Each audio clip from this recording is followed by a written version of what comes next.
So as you might be aware, I've just come back from Vajraloka, leading a retreat at Vajraloka. And there I got reintroduced to a figure from 12th century Tibetan Buddhism, and that's Longchenpa, Dzogchen Master. And I thought there were quite similar flavors in Dzogchen and Satipatthana. It's not the first time I've thought this. It's really clear between those two, and also Mahamudra, and the practices are very similar, though the views are different. Anyway, I've got a bit of a reading that I wanted to begin with that will lead me into talking about what I think of as quite a radical letting be. So not letting go, but letting be.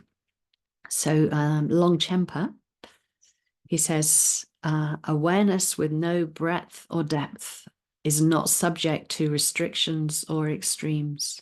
So give up any frame of reference. If there is a deliberate frame of reference, it is a cause of bondage. Do not rely on any fixed construct whatsoever. Let go in evenness. Don't concern yourself as to whether or not samsara or nirvana are by nature a duality. Don't concern yourself as to whether or not the view to be realized has been realized.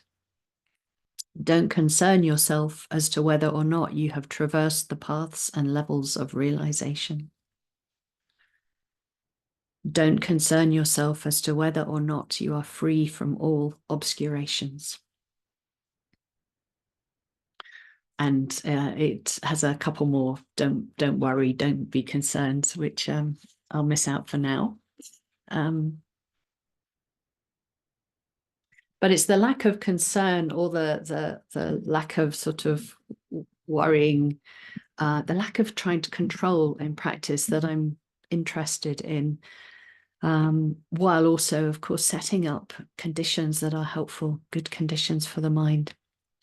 But it's an aspect of sati, of mindfulness, to not control, not interfere with what's happening.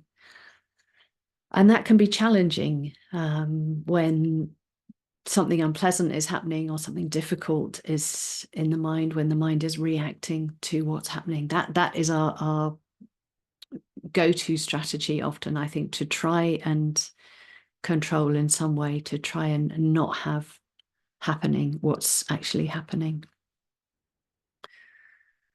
And sometimes I think there are ideas about the spiritual life that conflict, and they get in the mix.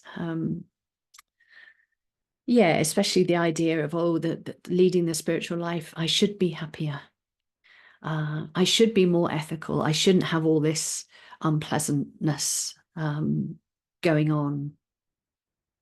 But I think it takes a lot of courage not to continually be trying to control the mind. And when we do that, when we have that courage, we learn about what the mind does. We learn about the nature of the mind in its natural state. So it's a way to wisdom. So I've got another little quote, and this time it's Sayadaw U Tejaniya's translator, Martet. And she's talking about him. This was just in a conversation, so it's a little bit paraphrased, on a car journey somewhere in Sweden.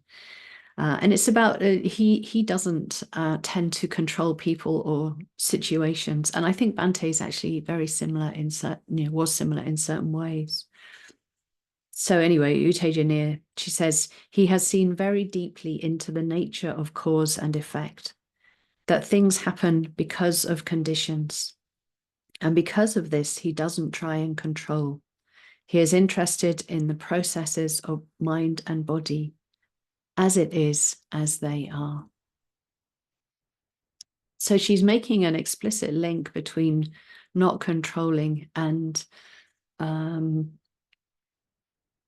that being preceded by an insight into cause and effect. if you really understand that things come about through certain conditions, then in a way you let something work itself out, you let it play itself out.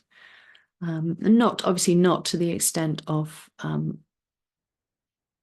unethicality, if that's a word, happening, but not over monitoring ourselves in practice. There's this real opportunity in letting things be, seeing them as they occur naturally. And that opportunity is to deepen the understanding of how things are through seeing cause and effect. What makes a state increase in the mind? What makes it decrease, become less? Both skillful states and unskillful states. There's the way of working with the mind that means that awareness and wisdom determine what's seen and what happens. And I think with the lack of controlling, we can get used to a sort of positive instability that in itself has connections to impermanence, has enables us to see a bit more clearly. Again, that nature of the mind, the fact that the nature of the mind is always changing. So I'll just finish with another little bit of Longchenpa. He says, no matter what arises, even if heaven and earth change places, there is a bare state of relaxed openness without any underlying basis. Without any reference point, nebulous, ephemeral, and evanescent. This is the mode of a lunatic, free from the duality of hope and fear, with unbiased view and meditation. Ordinary consciousness that is caught up in reification collapses. We see through that subject-object duality. I particularly like the reference to ordinary consciousness. Again, we're not trying to have a special sort of consciousness. It will feel different when awareness is in the mind. But it's also a type of consciousness that we can take through our lives, take through our daily lives. Okay, well, I hope that gives you something to work with in practice. I'm going to